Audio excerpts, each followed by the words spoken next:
tænkt mig at spørge dig om egentlig. Fordi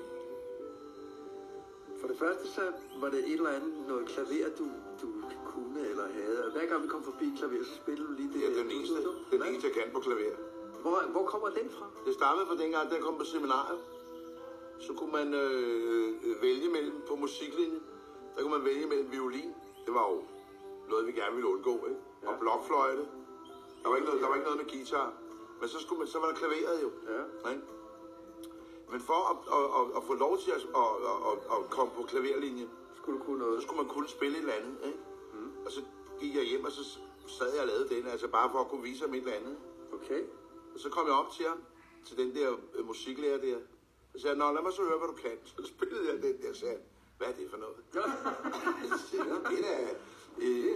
Det er musik. Ja. Så sagde jeg, hvem har lavet det? Så sagde jeg, det er jeg da. Nå, altså, ja. Det var så bare det, ikke? Så er der en anden ting. Og det synes jeg er lidt skægt at få opklaret det, fordi da vi så lige pludselig havde lavet den der, ikke? Ja. Og melodien var der, og så hvad for en tekst skulle vi så have? Den er jo meget moody, ikke? Altså, det krævede sådan en eller anden bestemt slags tekst, ikke? Ja. Og det kan jo tydeligt huske det nede i øvelokalet, og jeg sagde, hvad skal den her handle om, ikke? Fordi den var så speciel stemningsmæssig, ikke? Og så blev du sådan helt fjern i blikket, og så citerede du teksten. Just like that. Så bare kom. Jamen, var det noget, du havde gjort hjemmefra, eller kom det bare Nej, ja, det er bare kommet.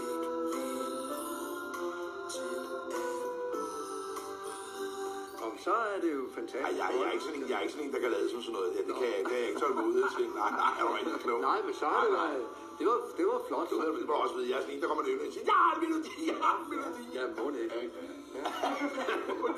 Ja, må det ikke. Så Peter Ingemann sagde, at vi spille sammen. Er der ikke en metode her? Nej. Så jeg desværre, Peter, det er der altså ikke. Det er et af de gyldne øjeblikke. Det er nok også godt.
Tak for i aften.